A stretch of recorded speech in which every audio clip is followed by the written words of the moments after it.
तो ये कहानी है राकेश कुमार के सम्राट चौधरी बनने की। बिहार में सुशील कुमार मोदी, तारकिशोर प्रसाद, विजय कुमार सिन्हा और तेजस्वी यादव के अलावा पहले उप मुख्यमंत्री बनने वाले अनुग्रह नारायण सिंह भी कभी मुख्यमंत्री नहीं बन सके, लेकिन आज सम्राट ने एक कमाल कर दिखाया है। सम्राट चौधरी ने अब उस सूची में अपना नाम लिखवा लिया है जिस सूची में अब तक एकमात्र नाम कर्पूरी ठाकुर का था, जिस सम्राट चौधरी को उम्र का हवाला देकर 19 साल की उम्र में मंत्री पद से हटा दिया गया था। आज वही सम्राट चौधरी बिहार के नए मुख्यमंत्री हैं। विधानमंडल दल के नेता के रूप में सम्राट चौधरी जी सर्वसम्मति से निर्वाचित हुए हैं।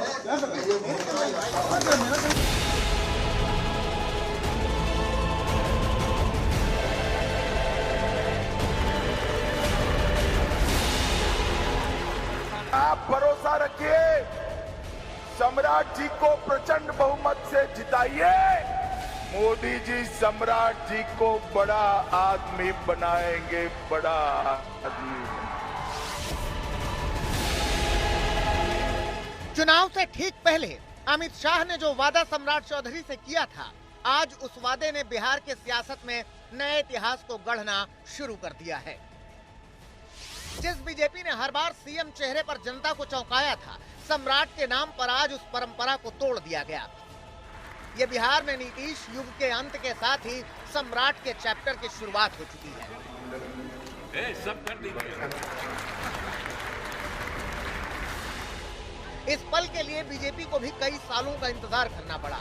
हिंदी भाषी राज्यों में बिहार इकलौता राज्य था जहां बीजेपी का सीएम नहीं था। भले ही बीजेपी के सहयोग से पिछले 21 सालों से बिहार में सरकार चल रही हो, लेकिन सीएम पद के लिए नीतीश कुमार ही एनडीए का चेहरा रहे। और जब नीतीश ने राज्यसभा की ओर रुख किया तो अब सम्राट के हाथों में सत्ता की चाबी आ गई।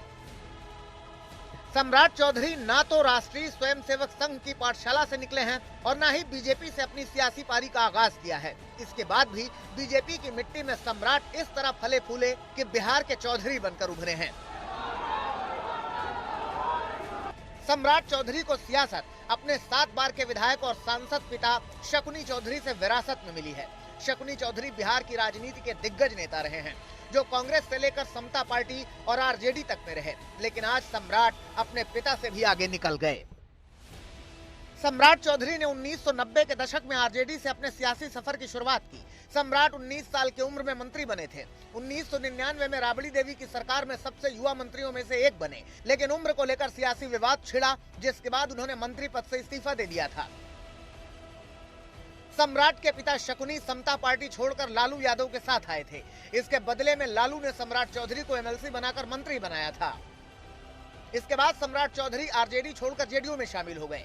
2014 में नीतीश कुमार ने सीएम पद छोड़ा तो जीतन राम मांझी को मुख्यमंत्री बनाया गया था। सम्राट चौधरी बिहार में मांझी सरकार में कैबिनेट मंत्री बने। मांझी के बाद नीतीश दोबारा से सीएम बने तो सम्राट चौधरी को कैबिनेट में जगह नहीं मिल सकी।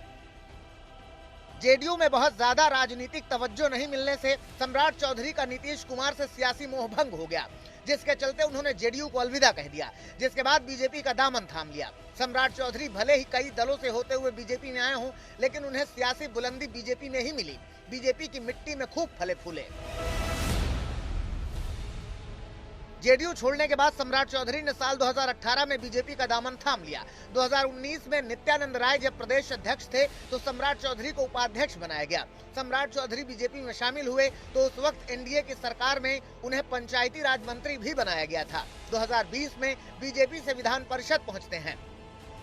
अगस्त 2022 में जब नीतीश कुमार ने बीजेपी से नाता तोड़कर आरजेडी के साथ महागठबंधन सरकार बनाई थी, तब सम्राट चौधरी को सियासी पहचान मिली। सम्राट चौधरी विधान परिषद में नेता प्रतिपक्ष बने।